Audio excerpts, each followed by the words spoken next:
오늘 우리에게 주시는 하나님의 말씀은 신약 성경 누가복음 2장 8절에서 14절입니다.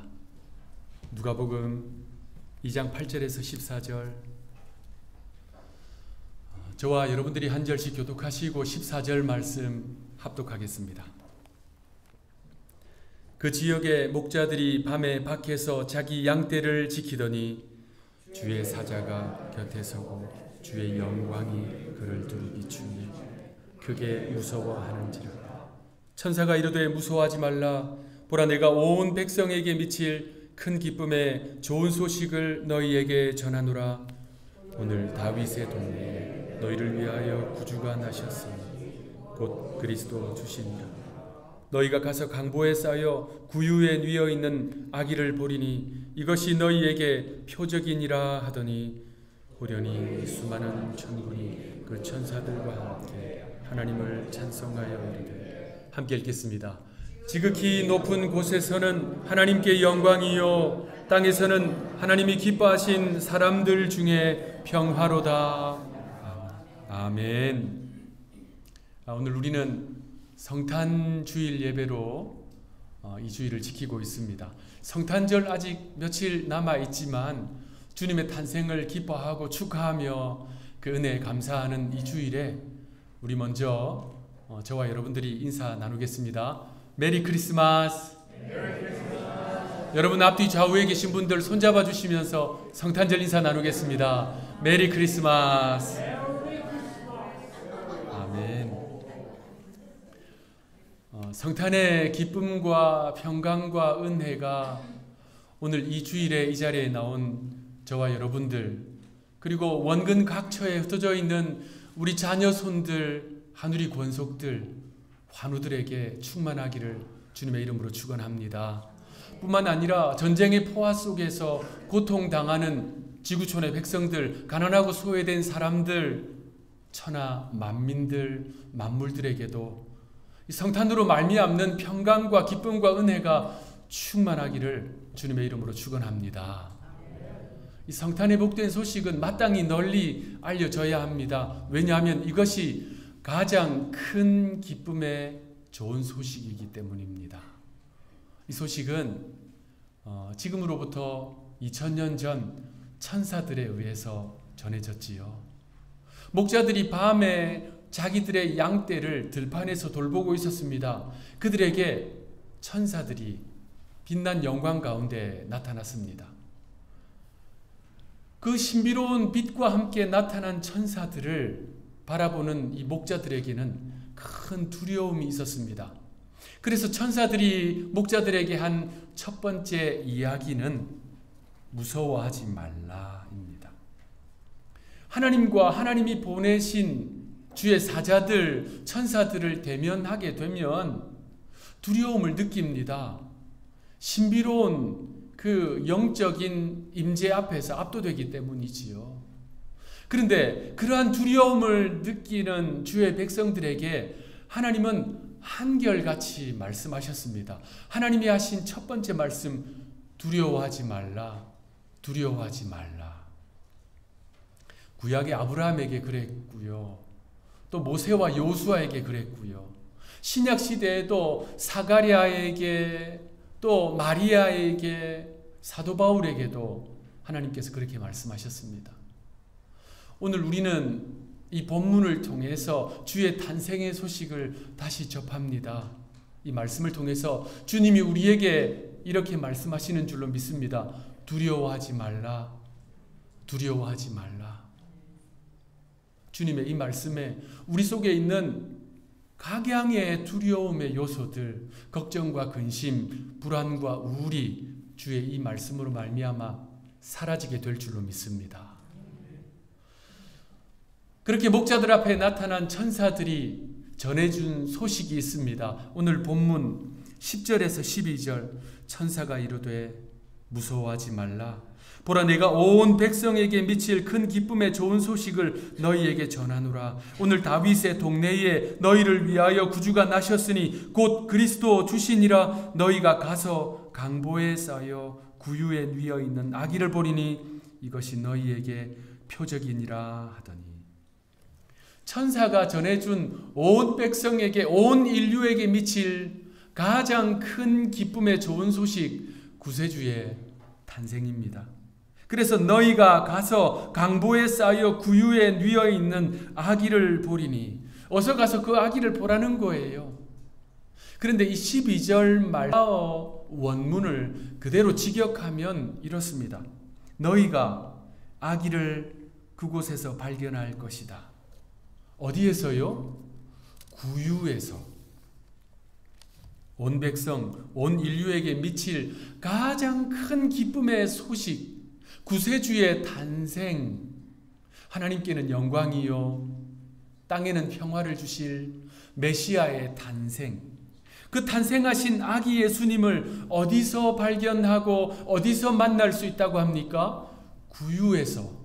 왜냐하면 예수님은 구유에 계시기 때문입니다. 복음서에 예수님의 탄생 시점에 찾아볼 수 있는 이 중요한 세 부류의 방문자가 있습니다. 첫 번째 방문자는 오늘 본문에 나오는 천군 천사들입니다. 이들은 이 소식을 전해주기 위해서 목자들을 방문했습니다. 두 번째 방문자들은 그 목자들이에요. 천사들로부터 소식을 듣고 예수님을 찾아가 만났습니다. 이 들판에서 밤에 양떼를 지키던 목자들이 두 번째 방문자가 되었습니다. 세 번째 방문자는 마태복음에 나옵니다. 누구일까요? 동방으로부터 온 박사들입니다. 고대로부터 페르시아 지역에서는 천문학이 발달했습니다. 별을 보고 연구하는 현인들이 있었습니다. 오늘날로 말하면 천문학자라고 할 수 있겠지요. 그들은 특별한 별과 왕의 탄생을 연관지었습니다. 자, 그 동방박사들이 별을 보고 유대 지역까지 들어왔습니다. 그들은 왕의 탄생을 축하하기 위해 왔기 때문에 수도 예루살렘으로 가서 곧장 왕궁으로 갔습니다. 그런데 그 왕궁에서 그 왕을 만날 수가 없었습니다. 그곳에 계시지 않았기 때문입니다. 그래서 그들은 발길을 돌렸습니다. 저 시골 베들레헴으로 갔습니다. 그것도 그곳에 있는 한 마구간으로 갔습니다. 동방에서 온 박사들은 그 마구간 말구유에서 예수님을 만났습니다. 그들이 세 번째 방문자가 되었습니다.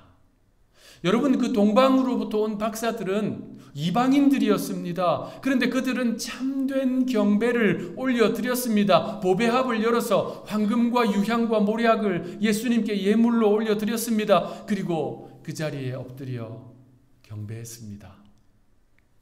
예수님은 그곳 말구유에 계셨습니다. 그 말구유에 누이신 예수님이 성장하신 곳은 어디일까요? 갈릴리 나사렛이지요. 갈릴리 나사렛, 이 갈릴리 지역은 유대나라 전체에서 북방 지역입니다. 이방 땅과 경계가 되는 변방 지역이에요. 그렇다 보니까 이방인들을 많이 접하게 되겠지요. 그래서 이미 구약시대 때부터 갈릴리 지역은 매우 천대받는 지역이었습니다. 복음서를 보십시오. 수도 예루살렘의 사람들은 갈릴리 사람들을 무시했고요. 특히 그들의 억양, 말투, 사투리조차도 무시했습니다. 자, 그런데 그 갈릴리 지역 전체 안에서도 나사렛 지역은 아주 후미진 곳에 있는 작은 마을이에요. 요한복음에 보면 나다나엘이라고 하는 인물이 나옵니다. 빌립이 예수님을 만났어요. 그래서 나다나엘에게 복음을 전합니다. 그 내용이 요한복음 1장 45절에 나옵니다. 우리 함께 읽겠습니다. 시작. 빌립이 나다나엘을 찾아 이르되 모세가 율법에 기록하였고 여러 선지자가 기록한 그 일을 우리가 만났으니 요셉의 아들 나사렛 예수니라. 빌립이 예수님을 만난 거예요. 그래서 이분이 메시아라는 확신이 들었습니다. 감격 가운데 나다나엘에게 찾아가서 복음을 전한 거예요. 내가 그분을 만났다. 그 전도를 받은 나다나엘의 첫 마디가 뭐였을까요? 그 다음 구절에 나옵니다. 나사렛에서 무슨 선한 것이 나겠느냐. 이게 그의 첫 대답이었어요. 이 대답을 한 나다나엘은 어느 지역 출신일까요? 그 또한 갈릴리 지역 출신입니다. 그러니까 같은 갈릴리 지역 출신인데도 무시받는 갈릴리 사람들이 더 무시하는 지역이 나사렛 지역이었다는 거예요. 여러분, 이 나다나엘이 못된 사람이라서 이런 말을 했을까요? 그가 막말을 한 것일까요? 그렇지 않습니다. 예수님은 이 나다나엘을 참 이스라엘 사람이라고 평가했어요. 그에게는 간사함이 없다라고 말씀하셨습니다. 나다나엘은 본질적으로 본성적으로 진실된 사람이었어요. 그러한 나다나엘이 볼 때에도 나사렛 무슨 선한 것이 무슨 훌륭한 인물이 나올 땅이 못 된다는 거예요. 무시받는 갈릴리 사람들이 천대하는 나사렛. 그런데 우리 예수님은 그곳에 계셨습니다. 그곳에서 성장하셨어요. 그곳에서 공적 사역을 시작하셨습니다. 예수님은 나사렛에 계셨습니다. 오늘 본문을 보면 예수님이 태어난 곳이 어디입니까? 베들레헴입니다. 유대 고을 중에 가장 작은 마을.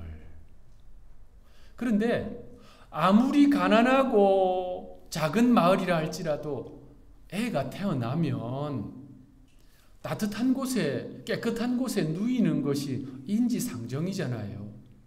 그런데 우리 예수님이 태어나신 곳은 너무나도 볼품없고 위생적으로도 좋지 못한 말구유, 차디찬 말구유에 누이셨습니다. 여러분, 누추하고 보잘것없는 구유와 지극히 거룩하신 예수님, 너무나도 어울리지 않는 조합이잖아요. 그런데 오늘 본문은 분명하게 말씀합니다. 강보에 쌓여 있는 아기 예수님, 구유에 계신다. 그 방문자들은 다 구유에 계신 아기 예수님을 만났습니다. 여러분, 이것은 하나님의 은혜가 어디에 누구에게 임하는지를 선명하게 보여주는 내용입니다. 하나님의 은혜는 상하고 통회하고 자복하는 심령에 임합니다. 겸손하고 낮아진 마음에 임합니다. 물이 위에서부터 아래로 흐르듯이 하나님의 은혜는 위에서부터 낮은 곳으로, 낮아진 곳으로 임합니다. 그곳에 채워집니다. 이것이 은혜의 영적 원리입니다. 그러니 누구에게 은혜가 임할까요? 우리 예수님이 누구에게 찾아오실까요?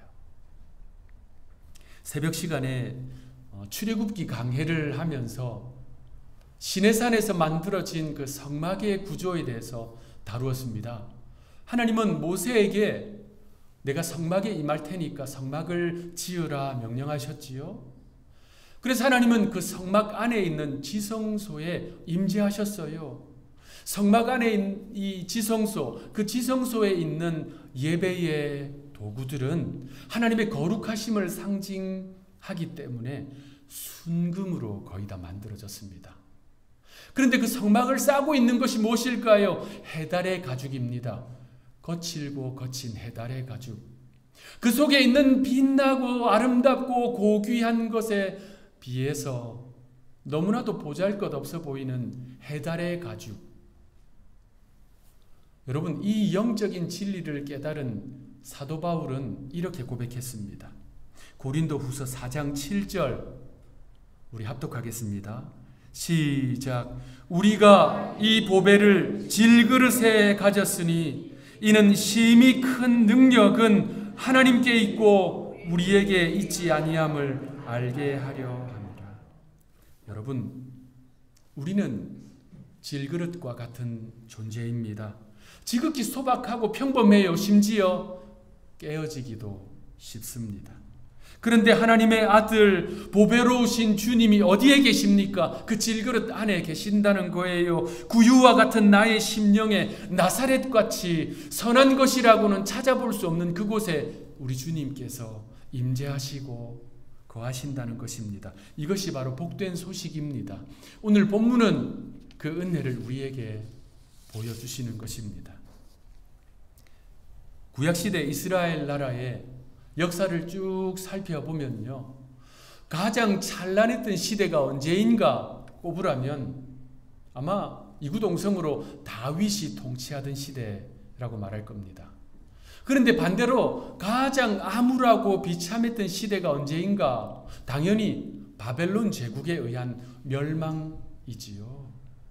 바벨론의 느부갓네살은 대군을 이끌고 왔습니다. 북이스라엘은 이미 아수르에 의해서 멸망했고요. 그 아수르를 정복한 바벨론이 남유다까지 침공했습니다. 바벨론의 군대는 남유다의 성을 무너뜨렸어요. 그리고 성전을 약탈했습니다. 여기에서 끝내지 않고 수많은 백성들, 그들을 포로로 끌고 갔어요. 그때 포로로 끌려간 백성 가운데 에스겔이라고 하는 청년이 있었습니다. 25살의 나이에 끌려갔어요. 그리고 에스겔을 비롯한 유대 백성들은 대부분 이 페르시아 지역에 있는 그발 강가에서 운하를 만드는 공사에 그 강제 노동을 하고 있었습니다. 무려 5년 동안 하고 있었어요. 그래서 그 시대에 이 이스라엘 백성들의 마음에는 과연 하나님이 어디에 계신가? 우리에게 소망이 있는가? 멸망한 나라에서 포로로 끌려와 이방 땅에서 고역을 하고 있으니 온통 그러한 마음이 가득했어요. 바로 그러한 시기에 하나님께서 에스겔에게 찾아오셨습니다. 그리고 이스라엘 나라의 회복에 대해서 말씀하셨어요. 에스겔서가 바로 그 내용입니다. 에스겔서는 전체 48장으로 이루어져 있습니다. 그래서 분량이 많아서 대선지서라고 분류를 합니다. 여러분, 에스겔서 전체에 제일 마지막 단어가 뭘까요? 제일 마지막 단어. 히브리어 원문 성경을 보면 에스겔서 전체의 제일 마지막 단어는 여호와 삼마입니다. 여호와 삼마, 하나님의 이름이에요.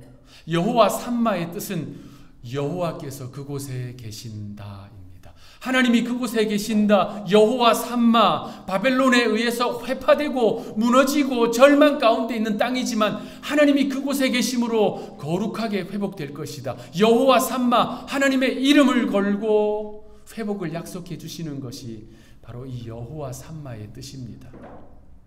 바벨론에 의해서 멸망한 이스라엘처럼 죄와 불의 가운데 무너지고 깨어진 우리의 인생, 실패한 우리의 삶일지라도 여호와 삼마, 하나님이 그곳에 계시면, 하나님이 우리 안에 계시면, 구유 같은 우리 안에, 질그릇 같은 우리 안에 주님이 계시면 회복될 줄로 믿습니다.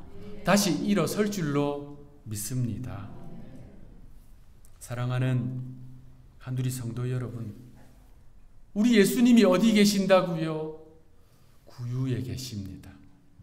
자신의 연약함과 무능함을 알고 죄인됨을 겸손하게 고백하는 구유와 같은 심령, 낮아진 마음에 우리 주님이 계십니다. 질그릇같이 깨어지기 쉬운 우리 속에 보배로우신 주님이 계신다는 거예요. 여호와 삼마, 하나님이 그곳에 계신다. 이것에 우리의 소망을 두어야 합니다.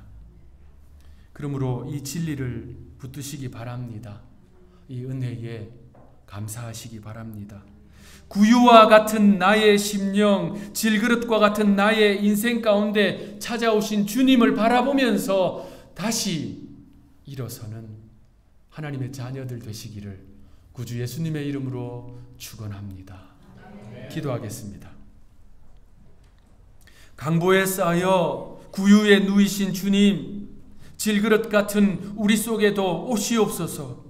상하고 통회하는 심령, 겸손하고 낮아진 자의 마음, 그곳에 하나님의 은혜가 임하는 줄로 믿습니다. 우리의 마음이 그와 같게 하옵소서. 그래서 구유 같은 우리 안에 계신 주님, 그 주님과 동행하게 하옵소서. 사는 날 동안 그 주님 바라보고 의지하고 높이게 하옵소서. 여호와 삼마, 하나님이 그곳에 계신다. 우리 안에 계시며 우리와 동행하시는 구주 예수님의 이름으로 간절히 기도합니다. 이 시간에 찬양하며 주님께 예물 드릴 때 성탄절 감사헌금도 함께 드리도록 하겠습니다.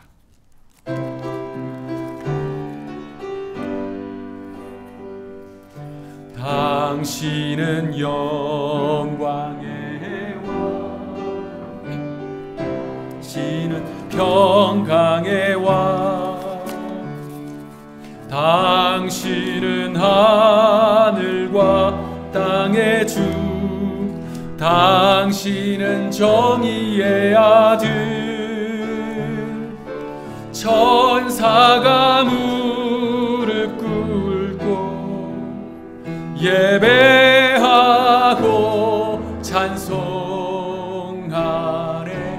영원한 생명 말씀, 당신은 예수 그리스도 주.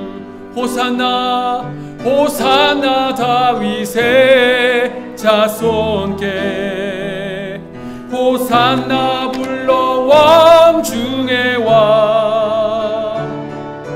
높은 하늘의 영광을 예수 주 메시아.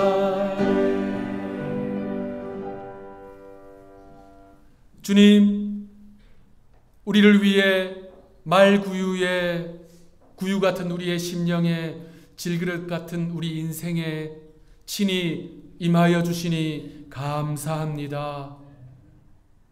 지금까지 함께 하셨듯이 앞으로도 주님께서 우리 가운데 거하시며 동행하시며 인도하여 주옵소서.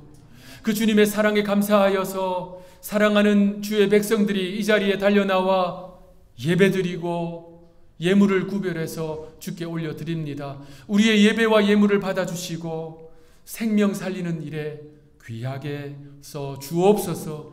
드린 손길들마다 가정마다 인생마다 복 주시고 은혜로 갚아 주옵소서. 축복하옵고 구주 예수님의 이름으로 간절히 기도하옵나이다. 아멘.